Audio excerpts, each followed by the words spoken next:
So I hope we have everybody here that needs to speak today. I also want to acknowledge that Mayor Kaufman is online and also Councilmember Coombs. We have no consent items, approval of the minutes. Councilmember Jurinsky, do you approve the minutes or have any revisions? Okay, I approve those as well. We'll move forward. Our federal legislative update, Lori. Hi, good afternoon, everyone. Congress continues to work on its appropriation bills. They have reached a deal for each on the funding amount for each appropriations bill, which is a lot of progress. Before they just reached a deal on defense versus non-defense. So right now, the Republicans and Democrats in the House and Senate are reconciling the differences on the funding levels for each of the federal agencies and programs and working through what could possibly be some controversial policy riders. The first deadline is March 1st, which includes a transportation HUD appropriations bill, which is where many of our earmarks are included. So they're hopeful they can reach a deal over this next month to be ready when the CR expires on March 1st. The remaining, as a reminder, the remaining 8 bills are under a CR to March 8th, but it definitely looks like they are making progress. So fingers crossed. Earlier today, Majority Leader Schumer announced that there is legislation providing funding for border security and for Ukraine.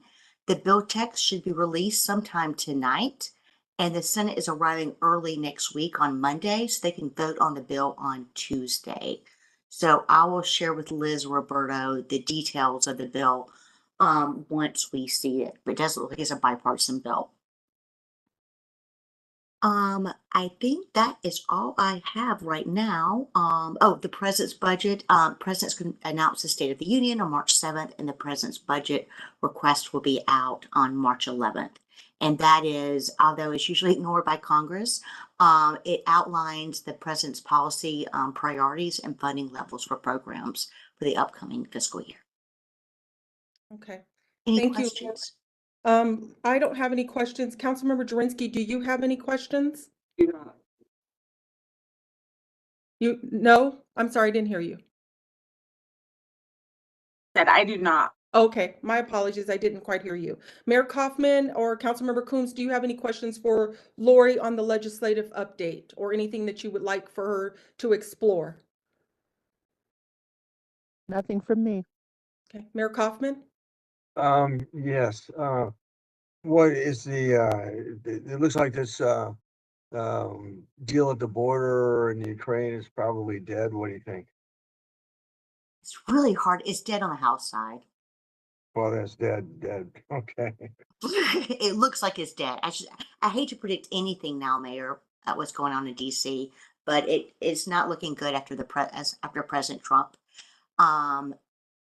criticized it, and Speaker Johnson said it was going to be dead last week after the president's remarks. Wow. Okay.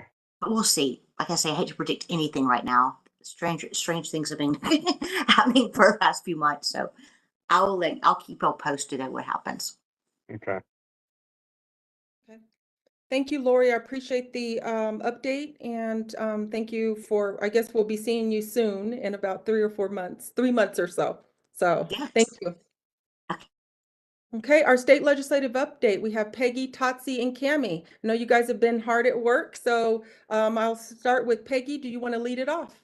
Sure, happy to kick us off this afternoon.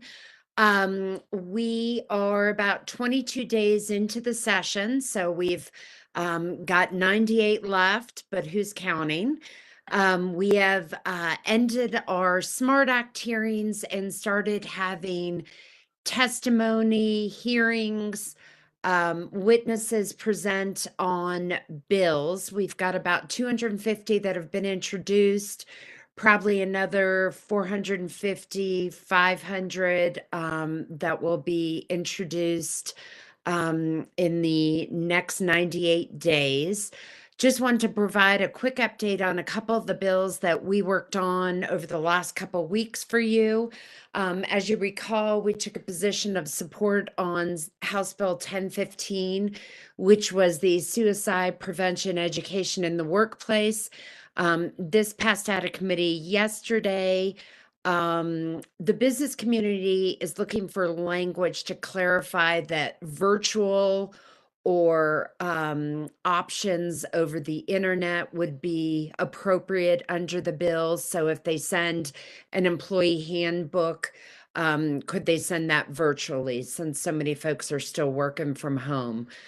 So they'll continue to work on that amendment. If they don't get it on the House, I think they'll probably get it on in the Senate. And they've got the support of the department behind them as well on that one. House Bill 1090. This is a bill that is a cleanup from last year's bill. You'll recall last year we supported and really pushed forward legislation that protected the identity of juvenile witnesses. The way the rules were made in the department, there needed to be cleanup legislation to ensure that records were released for attorneys that were a part of these cases, whether it was to ensure that there weren't conflicts from the defense side. We wanted to ensure that municipal attorneys were also allowed to see these records. So we worked in in House Judiciary to get an amendment put on the bill.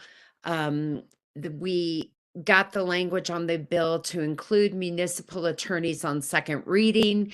The bill passed yesterday on third reading. They're rushing it through. And it will likely be heard in Senate Judiciary on Monday. So we successfully included municipal attorneys on that one. Occupancy limits. This was legislation that would change the limitations that local governments could put on occupancies for residents. We worked on amendments with the sponsors that said that if you were working with the International Building Code or something similarly nationally recognized, that you would be able to use those limitations under the bill. The amendment got on that we worked on in committee, and it's actually on second reading today. They were just wrapping up second reading, doing a committee of the whole report as we started this afternoon. So that bill likely will pass if it hasn't already in the last 10 minutes. Bill 1074, this was the aggravated cruelty to law enforcement animals. This passed out of committee earlier in the week and will be on second reading. The Purple Star program passed committee unanimously. This was the bill that was helpful for military families and children who were starting new schools, particularly helpful around the Buckley community. And then House Bill 1079, this is persons detained in jail on emergency containment. I spoke with both the sponsors in the House and the Senate on potential amendments to that bill, that if there wasn't room for somebody who needed to be taken into some sort of behavioral health facility, that there could be some additional options, including jail. The House sponsor was not real anxious to engage on that amendment. I did talk with State Patrol. They're working on similar language. So we'll continue to work with them on an amendment. Senator Fields is our Senate sponsor on that bill. She appreciated the language we put together for her and is much more amenable to it. So even if it doesn't get on in the House, I think we have a good opportunity in the Senate to get that language on the bill. Just a quick update on land use and affordable housing legislation. We did get a draft of the construction defects bill that will likely be introduced in short order. We've sent that to Liz and to staff at the city. Basically, the bill would allow for an actual defects per se standard at the homes. Before a lawsuit could be brought, it would require a 2/3 vote of membership before an HOA could bring a suit, and a right to remedy provision. The ADU bill has been introduced. This is the one that creates affordable accessory dwelling units as a right. This will be in committee next week. Still working through the transit-oriented communities legislation that has not been introduced yet, but I think they'll probably introduce it in the next week or so. So lots going on at the State House, but we'll continue to keep you updated as stuff moves. Okay. Peggy, before I get to Councilmember Jurinsky and others on your update, I guess this is a question for Liz. Peggy, you mentioned a couple bills here, and then as we go at the end, we'll kind of do our round robin with, with Judge Day, APD. But this 1079, I don't even see this on our list that we're looking at today. So Liz, for clarification, is this something we're going to be reviewing? There's a couple bills that were mentioned that we're not even tracking, that we're supposed to be looking at today. So I'm just trying to understand procedurally. Peggy mentioned a couple bills that we're seeking amendments. Is this in a work in progress or? So, Councilmember Lawson, House Bill 1079, we took a position on that at the last FSIR meeting. We brought it forward as staff. The council took an opposed position on the legislation. As we communicated that with our electeds, they were asking if there was anything we want to see changed or any way that we could potentially move that on the bill. We communicated that with them. Nothing has changed on the bill at this time. There's no amendments introduced that would adjust the city's position as staff. So we don't have any change in position for that legislation. Okay, just for a recommendation, I don't mean to put more work on everybody. There's a lot that this committee has to review. So I can't remember every single bill that we did from the last time. Is there a section that we can maybe add of the bills that we did take positions on? And I'm sorry, I just can't remember everything. So yes, I can do that. I was thinking that this was a new bill or something like that. There's just a lot. So if we could have a section here that says bills that we took positions on and what they were and kind of what were the status, I think that would be helpful for me. And I don't know if Councilmember Jurinsky has would be acceptable to that, because it's just a lot and I can't remember what we did sometimes the last time because I'm trying to focus on what's coming up now. So yeah, I'm fine with that. Okay. Can Absolutely, we you can include that in the packet. Okay, so Yes. my apologies for that, Peggy. I didn't mean to say that, whatever. I just didn't remember that. No, understood. I have a hard time remembering them day to day, and I'm down there Okay. every day, so I Okay. get And I it. know we have the tracker and things like that, but just maybe on the minutes, especially things that we've taken positions on or that we're looking for amendments, I think that would just be helpful for the committee. So thank you, Liz, for accommodating that suggestion. Okay, sorry. Councilmember Jurinsky, do you have any questions for for Peggy on her summary? No, Peggy, but Javier Mabry is trying to throw a fastball and isn't letting any lobbyists know, not the Restaurant Association, not the Tavern League. He's trying to slide one through, thinking that we're asleep. He is bringing forward a bill that to essentially end tipped minimum wage. I think this would absolutely affect every restaurant, bar, every tipped industry in Aurora. Like I said, he's not let anybody know or try to work on wording. I don't know if maybe Councilmember Coombs can let her friend know that it's in the Constitution that we're allowed to have a tipped minimum wage. But Peggy, if you could keep your eye on that, because it sounds like he's going to try and drop it in the middle of the night. You bet. Happy to do that, and I can talk with him on Monday too, and ask him if he's looking at legislation, if he could provide us some information and background on it. Thank you. You bet. Okay. Mayor Kaufman, do you have any questions on Peggy's update or Councilmember Coombs? Let's see. No, I don't. Okay. Councilmember Coombs, do you have any questions or on her update as well? I have no questions on the update. I would okay. prefer if Councilmember Jurinsky could refrain from making snide comments to me about things I'm not involved with, though. Okay. I Duly do have a acknowledged. question. Councilmember, okay, duly noted. Mayor Kaufman, sorry. Yeah, we had talked about that legislation before that, let's see, Senator Rhonda Fields was gonna carry.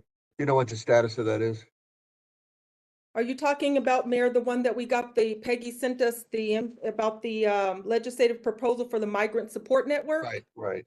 Okay, Peggy, you did send myself and Mayor Kaufman this update. Can you provide an update on this?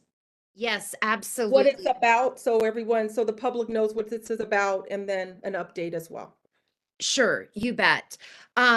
Senator Fields is working with the Department of Labor and Employment on legislation this session that deals with the creation of a migrant support network. And it would basically establish guidelines and funding within the Department of New Americans in the Division of Labor. And it would assist new migrants in the community in terms of both financial assistance for administrative funds and floating expenses while waiting for reimbursements, doing training. And then also when new arrivals are not eligible for assistance or programs, it would be able to apply for and access CRF grants. What's that So CRF grant? Sorry. I'm sorry. What is CRF. CRF? It is, I'm just looking here on the summary that they gave me, the Community Relief Fund. And so the Senator Fields is trying to do a little bit more research on the bill and what she's hoping to accomplish.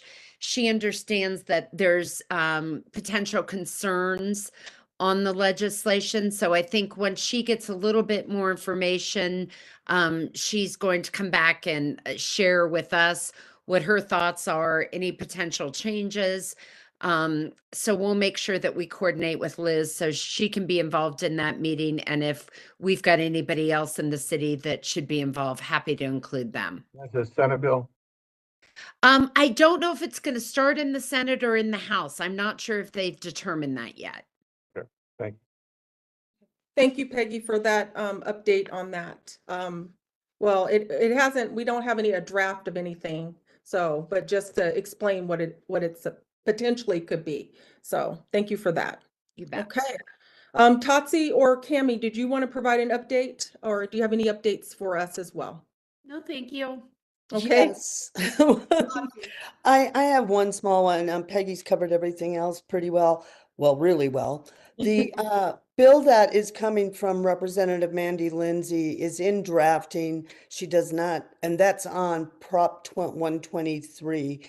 It's one that she is drafting for the city in order for us to continue to receive funding in the housing world. So that's coming. She's told me that she will have more information on that bill later next week, probably a week from today. Things are slow in drafting. So happy to answer any questions if I can. Okay, I don't have any questions, Councilmember Jurinsky, but I'm glad that that's moving forward, so. Okay. All right, if there's no other discussion, let's go with Liz, and Liz is gonna do our positions and legislative discussion on the positions that we're supposed to take today. And Liz, you can go ahead and start it off. Thank you, Councilmember Lawson. So if you're following along online, this does start on page 11 of the packet. So I'm going to go through our bills like we normally do. So for some support positions, staff recommends Senate Bill 24001, Continue Youth Mental Health Service Program. This continues the I Matter program, and it's continues this program indefinitely when it is scheduled to be repealed. Staff does recommend a support position on this legislation, as APD supported the efforts of the I Matter program throughout the year. And this also correlates with some of the city's priorities to address youth violence and ensure that youth have access to behavioral health services. Okay, Councilmember Jurinsky, do you have any questions and do you support the staff position? No questions, I support it. Okay, I support it as well. Mayor Kaufman and Councilmember Coombs, do you have any questions on this bill, if you have it in front of you? Nope, I'm good. Okay, Mayor, do you have any questions on this? Questions? No. Okay, we'll move to the next one. Next bill is Senate Bill 52, ongoing funding for the 911 Resource Center. As a reminder, the committee and council did take a support position on this in previous years.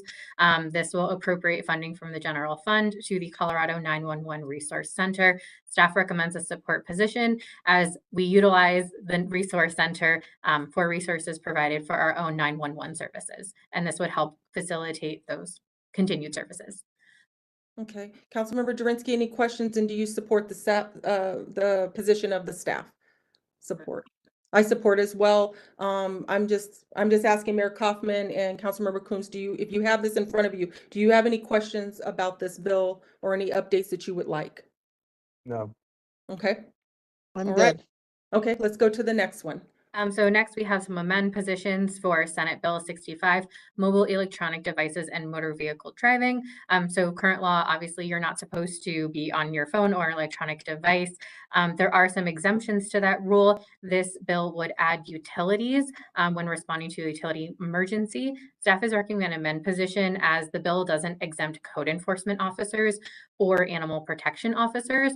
And staff believes that, when responding to an emergency, being able to use a handheld device could assist them in doing their jobs. So we would like to see that amendment. Okay, just a question on this one. Are they amendable to what the rationale that we have here for this bill? Is there, for the sponsors? Yes, Peggy. Yeah, you bet. So we've talked with Senator Fields. She is open to the discussion. Senator Hansen, I think, has a little bit more concern with it. We're going to circle back with him. I think he has concerns with starting to add too many exemptions. But we're going to circle back. We've talked internally with Liz about making sure that we tread lightly on this bill. We certainly understand the intent of it, but we'll keep in touch with the city if there's concerns with putting the amendment on. Okay. Right now, I will support the staff's position of amend. I will be interested to hear how this moves forward with the sponsors, though, especially Hansen. So, Councilmember Jurinsky, do you support the staff position on this? Right? Okay, I do as well. Mayor Kaufman or Councilmember Coombs, do you have any questions on this? Okay. Nope. All right, let's go to the next one. Okay, the next bill is, as Peggy mentioned, the Accessory Dwelling Units Bill. It's House Bill 1152. So this bill does create a series of requirements for accessory dwelling units.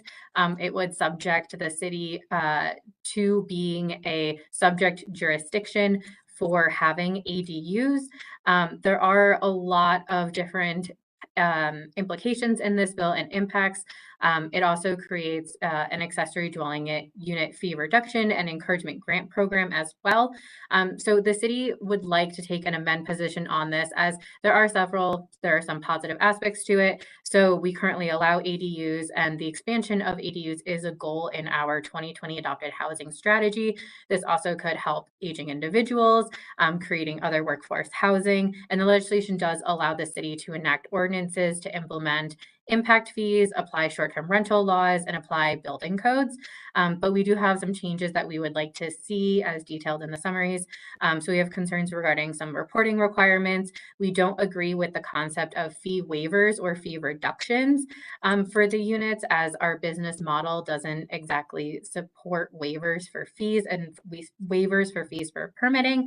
And then specifically from water, they would like to see some statements in the legislative declaration removed about how ADUs conserved water, as they do not believe those are accurate and should not be part of this rationale for the legislation. Okay. Councilmember Jurinsky, do you have questions and do you support the amendment position of the staff? Well, the fee waivers, I'm just concerned because it sounds like they're really, as you mentioned, they're looking at seniors in this. So with the fee waivers, what if we can't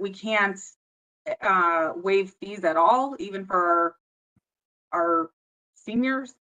Is that you guys are thinking we're against that? So, and I would ask, I have some building staff on here as well that can jump into that, but because of different connection fees and different fees of cost of building the units, we're concerned that if we waive the fees, the city won't be adequately compensated for any work we need to do on our end to help set up these units. As in the bill, there is a grant program that would also be established that could help individuals offset these costs. But I think that's something that we could, as a city, negotiate with the bill sponsors to address with some nuances, if that's what the committee and council would like to see. And I would like to say, if Scott Berg or if any other planning or building officials would like to jump in and discuss, happy to have them included in this conversation. Actually, I'm okay. I will support the amend position. Yeah, I'll support the amend position, but I do think Councilmember Jurinsky brings up a very good point. So that's something that we could just look at, and then, maybe bring back with what's, if there's a thought process on that. I would like to just hear that. So if you could mark that down on this legislation, that would be Absolutely. great. So. And then to clarify, so we would like to see fee waiver exemptions for seniors specifically, or how that could be nuanced? Yeah, for older adults, yeah. I mean, with the cost of everything, especially a lot of the older adults who are living in some of these HOAs, some of their stuff is going up and they can't even, we don't know what the outcome, I'm just using that as an example because that's what I'm hearing a lot of. So I would definitely would like to see if that's something we could look into. Absolutely. Mayor, do you have any questions on this or any comments? No, agree. Okay. Councilmember Coombs? Yeah, just to follow up on the fee question, Sure. I wonder too if part of the conversation could be like maybe, because I know they're trying to reduce the cost of building the ADUs for folks. Maybe part of the conversation could be fee caps, and that would have less of an impact on us as a city because we already have comparatively low fees compared to other jurisdictions. So maybe that's something they would be more amenable to in terms of accomplishing that goal to overall reduce costs, but then again wouldn't have the same impact on us as a city. Okay, well, we can look at both. Let's look at both and see. Absolutely. Okay, thank you, Councilmember Coombs, for your input. Okay, let's move forward. It looks like we're both going to take an amend position on that bill. So. Okay, so the next bill would be, we're recommending an opposed position. It's House Bill 1114, pet animal facility requirements before euthanasia. So this bill would require a pet or animal rescue to notify each animal shelter and pet animal rescue in the state before euthanizing a pet, so that another animal shelter or rescue can take possession of the animal. There are some exemptions to these rules as detailed in the summary. Staff is recommending an opposed position because they're concerned with the ramifications this would have on government open admission shelters that don't turn any animals away. It also creates unfunded mandates on the city and places an undue financial burden on our shelter, as well as taking away local control. We have a couple of bullet points down for you on kind of additional concerns that we have. As I mentioned, home rule authority, complying with state law without regard to our own city's ordinances, placing undue burden on staff. It could also increase the stay of unclaimed animals at the shelter. And then just to know, as this was brought to us by the Dumb Friends League, there are a multitude of other organizations opposed to this legislation, including Dumb Friends League, Denver Animal Protection, several different humane societies, the ASPCA, 13 sheriff's offices, National Animal Care and Control Association, and other nonprofits and rescues. So staff does recommend to oppose this bill in its entirety. Okay. Councilmember Jurinsky, do you have any questions, and do you support the staff's position of oppose? I'll support it. Okay, I support as well. Mayor Kaufman or Councilmember Coons, do you have any questions about this particular legislative item and the position taken by the city? No, I agree. And Okay. I'm afraid I have to run to another meeting. Thank you. Okay, okay, thanks, Mayor. No questions from me. Okay, let's move on to the next one. So moving on, this is one that Peggy had mentioned. It's House Bill 24-1007, residential occupancy limits. So on January 30th, the amendment L005 was adopted, and it details that local government will retain the authority to implement occupancy limits based on health and safety standards, such as the International Building Code, which is what the city of Aurora uses. Staff would like to recommend a change this position to monitor, as this was a requested amendment that the city did receive. And with this amendment, we're not really seeing any other issues regarding enforcement to city codes as they relate to health and safety. Okay, Councilmember Jurinsky, do you have questions, and do you support the position? I do as well, monitor. Councilmember Coombs, do you have any questions on this bill? I do not. Okay, let's move forward. Okay. Next is also a monitor, House Bill 24-1090, privacy protections with criminal justice records, also something that Peggy had mentioned. This bill was originally brought to be a fix for Senate Bill 23075, which, as Peggy mentioned, also the city supported last year. The amendment was adopted on January 29th. Staff was originally going to come to the committee with an amend position on this legislation to include city and county attorneys to be able to see unredacted records. But as the amendment has been adopted, staff no longer has concerns, and we would like to recommend a monitor position. Okay, Councilmember Jurinsky, do you? Support it. Okay, I support as well. Councilmember Coombs, do you have any questions on this bill? Nope.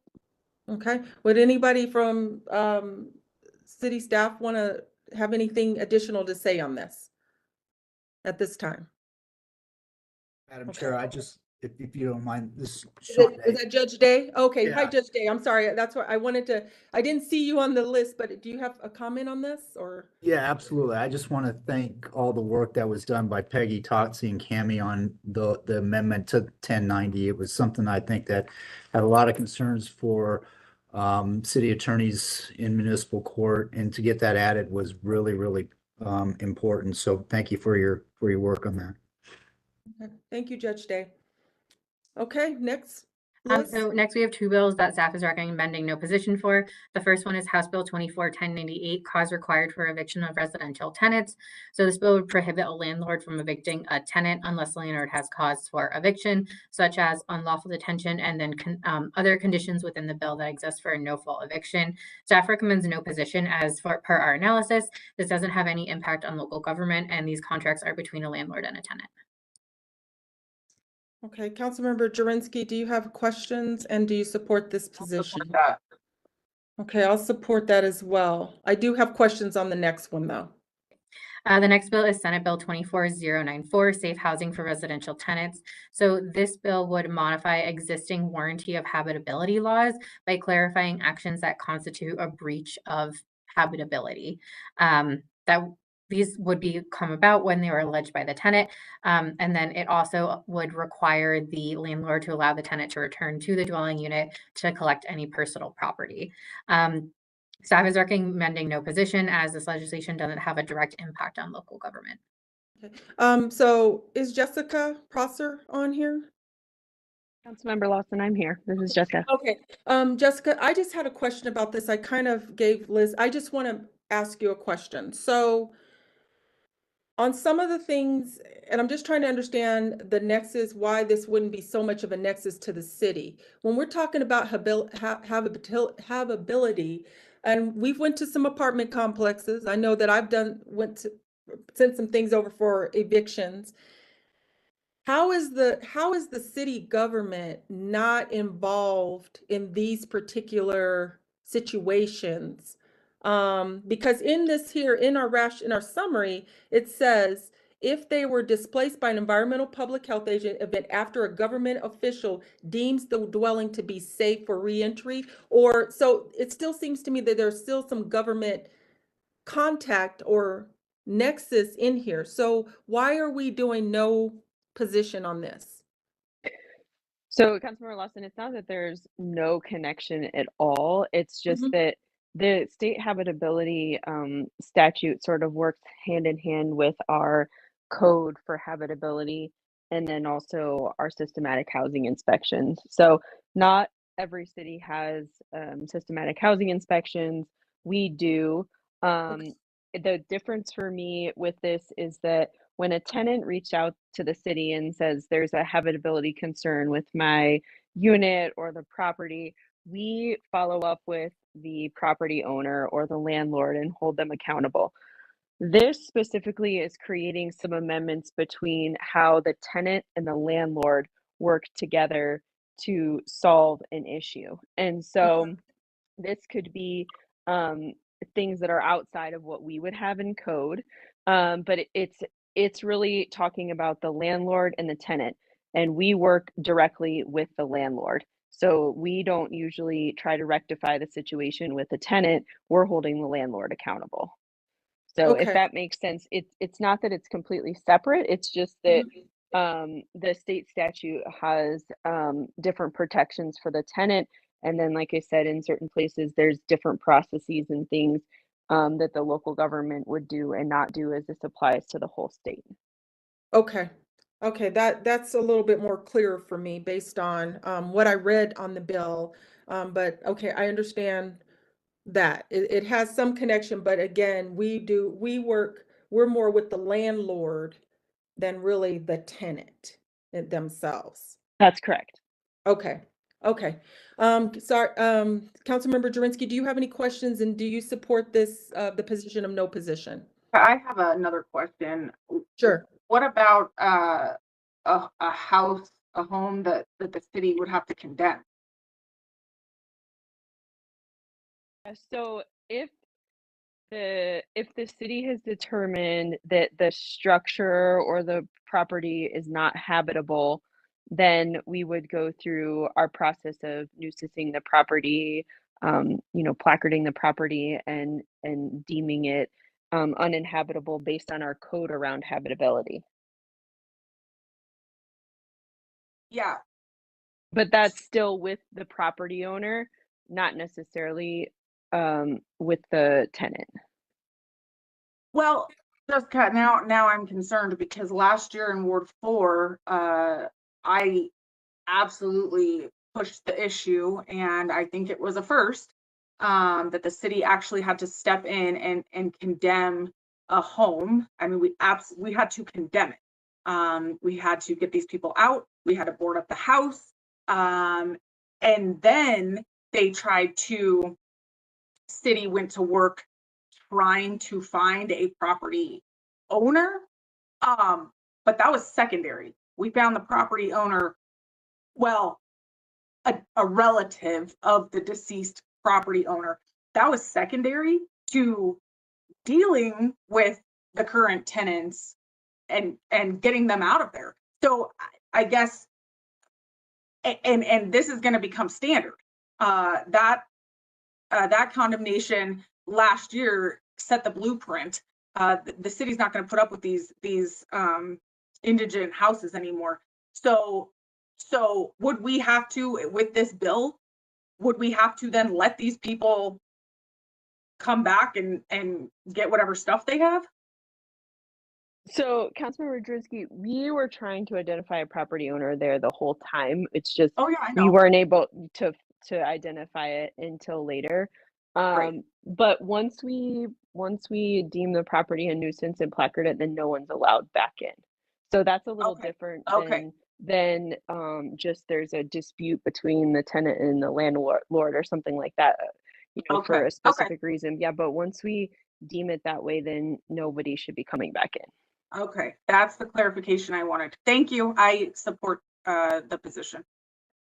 Okay, and then Jessica, just for my clarification, one more time, as I read this summary, and I have the bill up as well.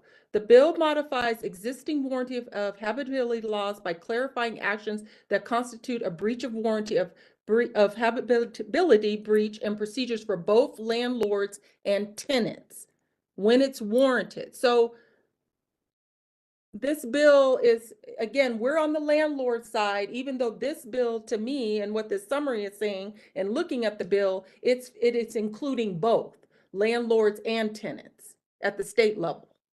Am I getting this right? I just want to make sure that we're That's covered. correct.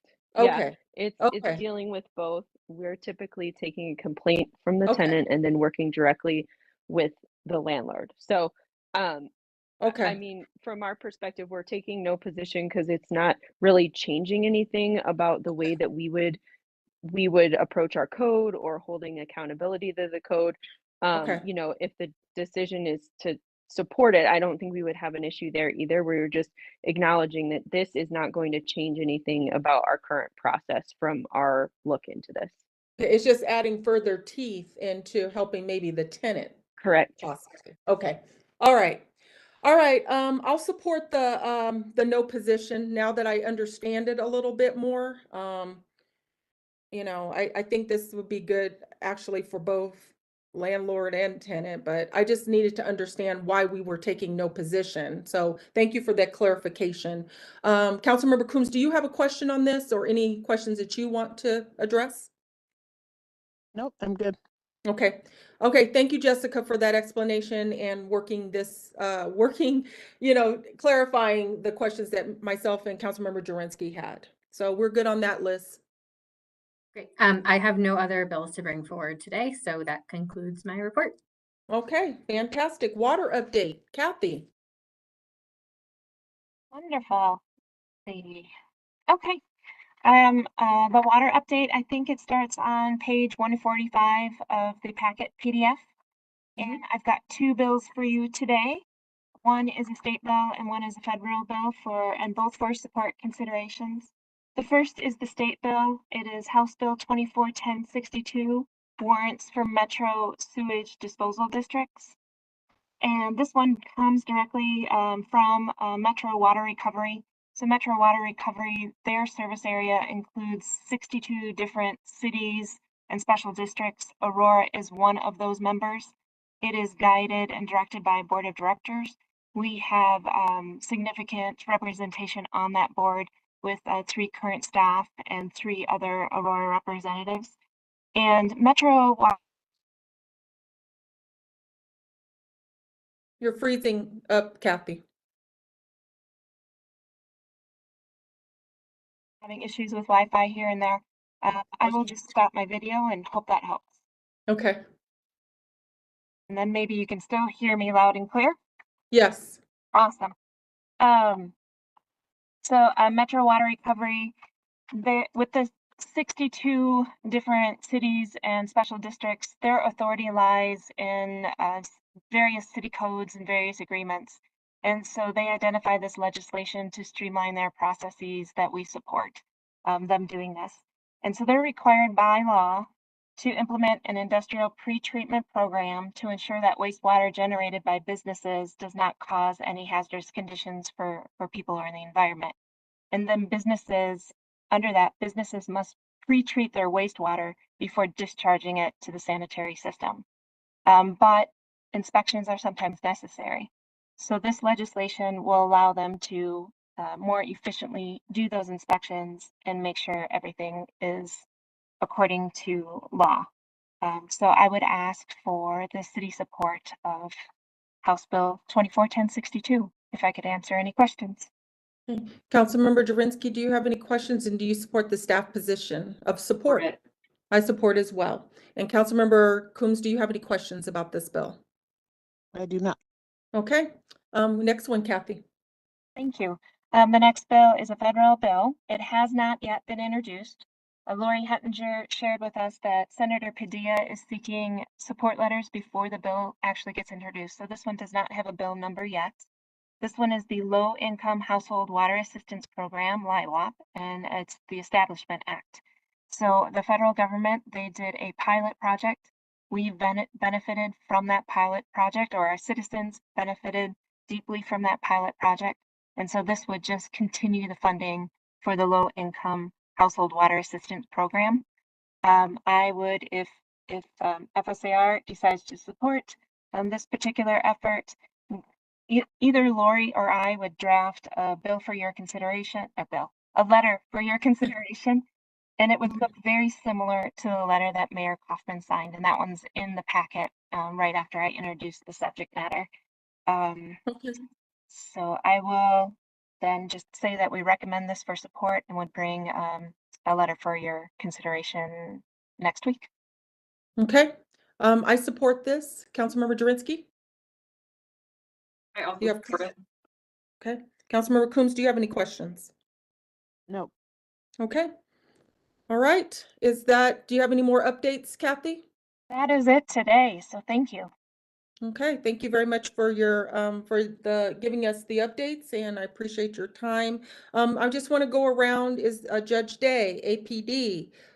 Is there anyone that has any type of legislative updates or anything that they want to talk to the committee about? Judge Day, I see you're on camera. Yes, thank you, Madam Chair. Just to give you an update, just as Peggy noted, all the SMART Act hearings concluded, and part of the State Judicial SMART Act presentation to the joint sessions of House and Senate Judiciary, they did reference the data sharing task force report. Although Legislative Liaison Terry Scanlon just had to do so briefly because of the impact of the shooter who shot out the window at the Supreme Court building and then went to the 7th floor and lit a fire. Everybody has been displaced from that $35+ million damage to the Supreme Court building. So he didn't have much to say to the joint committee other than that the report was provided. Rep. Weissman indicated that he was really interested in the task force's report. And so I'm hopeful that there will be an upcoming bill introduced shortly for next steps. So I'll keep the committee apprised of that. I haven't heard specifically if that's going to take place, but I'm hopeful that it will. I don't have much other update other than know that Chair Lawson, you are very interested in and have supported strong legislation relating to human trafficking. I don't know if you are aware, maybe you are, of Senate Bill 35, which is the bill regarding strengthening enforcement of human trafficking. I know it doesn't have direct impact with municipal courts, but I wanted to bring it to your attention. It was introduced on the 10th, and it's now scheduled for Senate Judiciary on the 21st of February. So I just wanted to bring that to your attention. Okay, thank you very much for that, because I was unaware of that bill, and that is something that I am very interested in. And of course, you know, we did an ordinance on that. So I would like to actually have that reviewed, Liz, just to see if there's any nexus to the city. If not, I will pursue further personally. Absolutely. My The bill is support or currently under whatever. review and I am waiting feedback. Okay, thank you so much, Judge Day. See, I don't catch everything, so thank you for that. Yep, no worries. That's a real important one for me, so Yeah. thank you. And I don't know for the rest of the committee, I'm just saying me personally, and we have did an ordinance for it, so thank you for that. Before we, I'm just kind of doing a round robin, APD, anybody else? If Trevor's on here, did you want to speak? Scott? Nothing for APD. Okay. Nothing, this is Heather, nothing for APD. Oh, okay, sorry, Chief Morris. Okay, okay. Thanks, Scott? Councilmember Lawson. Nothing for IT either. Okay, anything else? Okay, I don't hear anything, so miscellaneous matters for consideration. Councilmember Jurinsky, do you have anything? I do not. Okay, I do not as well. Our next meeting will be February 16th. This will be in person. I'm trying to just alternate every other week so we can see each other in person. And I thank you everyone for this discussion and for being here, and have a wonderful Friday. And for the city staff that we'll be seeing tomorrow at our workshop. So everyone else have a great weekend. Thank you, everybody. Thank you. Thank Bye. you.